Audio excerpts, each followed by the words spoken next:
আসসালামু আলাইকুম। আজকে আমরা জানব ছেড়া দ্বীপ সম্পর্কে। ছেড়া দ্বীপ বাংলাদেশের সর্বদক্ষিণের ভূখণ্ড। প্রবাল দ্বীপ সেন্ট মার্টিন থেকে প্রায় 5 কিলোমিটার দক্ষিণে ছেড়া দ্বীপ অবস্থিত। স্থানীয় মানুষের কাছে দ্বীপটির ছেড়া দিয়া বা শিরা দিয়া নামে পরিচিত। ছেড়া দ্বীপ সম্পর্কে প্রাকৃতিক পাথর, প্রবাল এবং নারিকেল গাছে পরিপূর্ণ।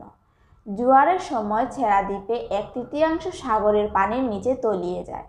সাগরের নীল ঢেউ যখন পাথরের গায়ে আছড়ে পড়ে তখন এক মোহনীয় দৃশ্য অবর্তনা হয়।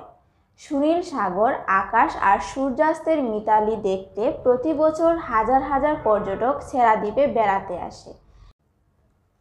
এছাড়াও ছেড়া দ্বীপের চাঁদের আলোয় জাদুকরী মুগ্ধতার সৃষ্টি হয়, তাই অনেকে পূর্ণিমার রাতে ক্যাম্পিং করতে আসেন এই অপূর্ব ছেড়া দ্বীপে। ঢাকা থেকে যেতে হলে প্রথমে আপনাকে টেকনাফে যেতে হবে। ঢাকা থেকে বিভিন্ন বাসে সরাসরি টেকনাফে যাওয়া যায়। ঢাকার ফকিরাপুল, আবদুল্লাপুর, গাবতলী ও সায়দাবাদ থেকে টেকনাফ যাওয়ার জন্য বিভিন্ন বাস পাবেন। বাস ভাড়া সার্ভিসের ধরন ভেদে সাধারণত 1500 থেকে 2500 টাকার মধ্যে হয়ে থাকে। টেকনাফ পৌঁছাতে 10 থেকে 12 ঘন্টা সময় লাগে। সেন্ট মার্টিন থেকে ছেড়া দ্বীপ যেতে চাইলে দ্বীপে যাওয়ার স্পিডবোট ও ইঞ্জিন চালিত ট্রলার পাওয়া যায়। ছেড়া দ্বীপ যাওয়ার ভাড়া সাধারণত সিজনের ওপর নির্ভর করে। পর্যটন মৌসুমে ভেদে জনপ্রতি 100 থেকে 200 টাকায় ছেড়া দ্বীপে ঘুরে আসতে পারবেন।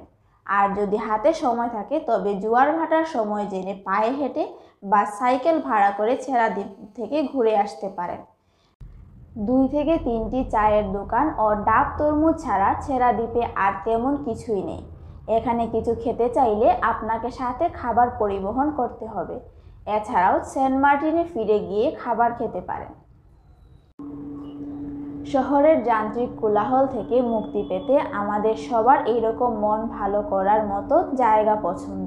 প্রাকৃতিক সৌন্দর্যের লীলাখেলা এই পর্যটন কেন্দ্রগুলো বর্তমানে সবার মনে জায়গা করে নিয়েছে।